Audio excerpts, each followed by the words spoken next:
Well, hi there. So in this video, we're going to do some practice with inflations. We kind of just left off thinking about different inflation rates and seeing how different stuff is measured. And here you've got this really scary graph showing that, CPI for all items is this red line down here. So you can see that, yeah, nice stable increases. And then medical care is this green line that's like, whoa, it's really a lot. It's way faster, right, than the normal inflation rate. And then I think that one, tuition. Oh my. Oh, isn't that one fun?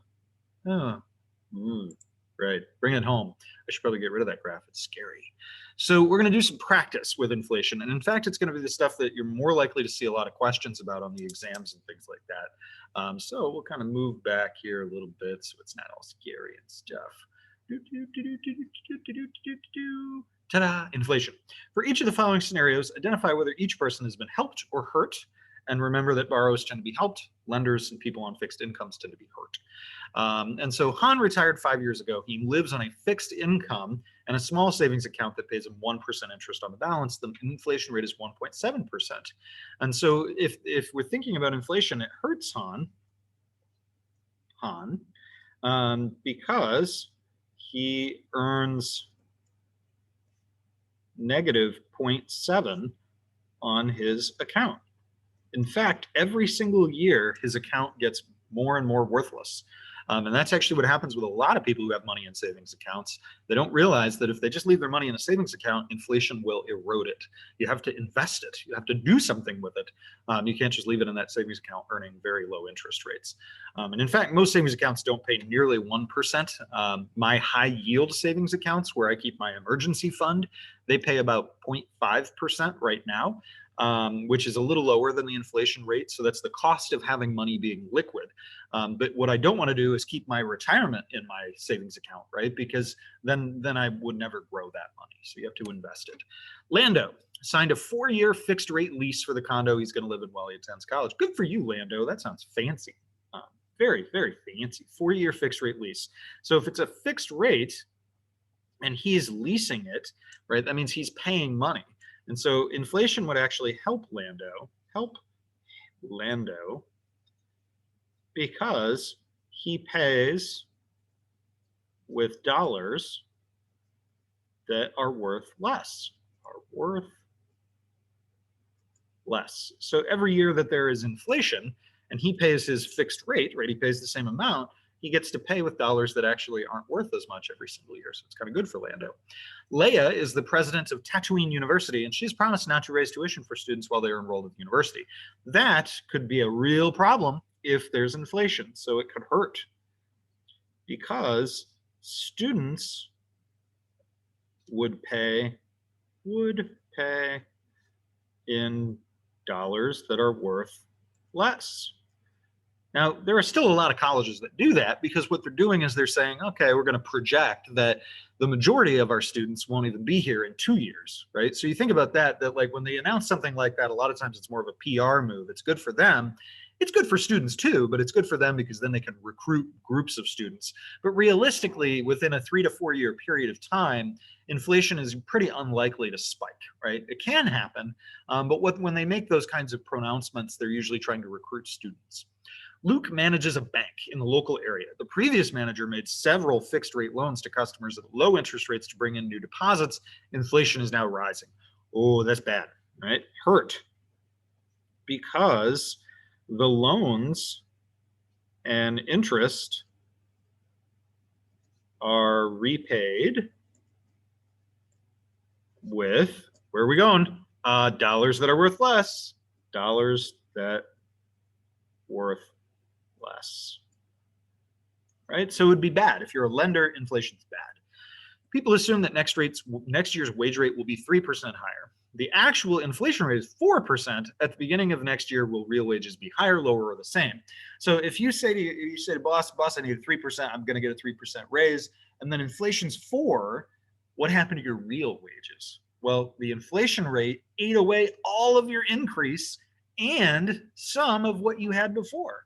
So we would say, you had this positive 3 minus 4 equals negative 1%. So real wages are lower. Assume that Yoda gets a fixed rate loan from a bank when the expected inflation rate is 3. If the actual inflation rate turns out to be 4, who benefits? And so think about, Yoda gets the rate and we don't know what the rate that he's paying is, but it doesn't matter. But they expect the inflation rate would be 3, but it turns out to be 4. So who's paying the money back, right? Well, that's Yoda. And Yoda gets to pay the money back to the bank in dollars that are worth less because the inflation rate turned out to be 4 instead of 3. Another way that we could think about it of why Yoda would be the one who benefits would be because if we picked any fixed rate, right, we could just say Yoda's paying 8. That's his nominal rate. We just pick one, nominal rate. That's what he pays, 8. And we subtract the 3% expected inflation, right? Then they expected real is 5. But what happens if the actual is 4? Well, then the real the real rate is 4%. And so that means the lender isn't getting as much money as they expected. So we'd say Yoda. Now, part B, this is actually where we can kind of really start to practice with that kind of idea of real and nominal and the inflation rate. And it might be helpful, and I didn't do this during the lecture because in my head, I could just think about it, but I think it might be helpful for you, is if you wrote off to the side, you said the nominal minus the inflation rate gives you the real. And that's true for wages as well. It's true for inflation rates and all of that, but that's the relationship, right? That nominal minus inflation equals the real rate. And that tells you what the real change is because we're clearing out or subtracting out the inflation. So in Mexico, the nominal rate's 8 and buyers and lenders expect the rate to be 3. The growth rate of real GDP is 4. Calculate the real interest rate. So this growth rate of GDP is irrelevant. That's a red herring. And sometimes you're going to see AP problems that will include that in there. But expect the rate of inflation to be 3. Well, if we expect it to be 3 and it turns out to be 3, right, then we can just say 5, right? So we expect the real, we could say expected, maybe. The expected rate of return would be 5. In the United States, the nominal rate of interest on a bank deposit is 0.6. The inflation rate is 1.7. Calculate the real rate. For reference, that's my bank account. And I said 0.5 earlier. I think it's 0.55 is what actually my savings account earns right now. The inflation rate is 1.7. It actually is 1.7.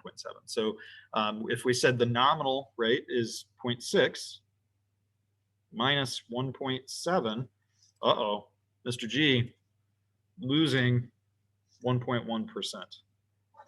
That's the real rate of interest on my savings account. So every time I put $1 in it, I lose a little bit of money every single year because of inflation.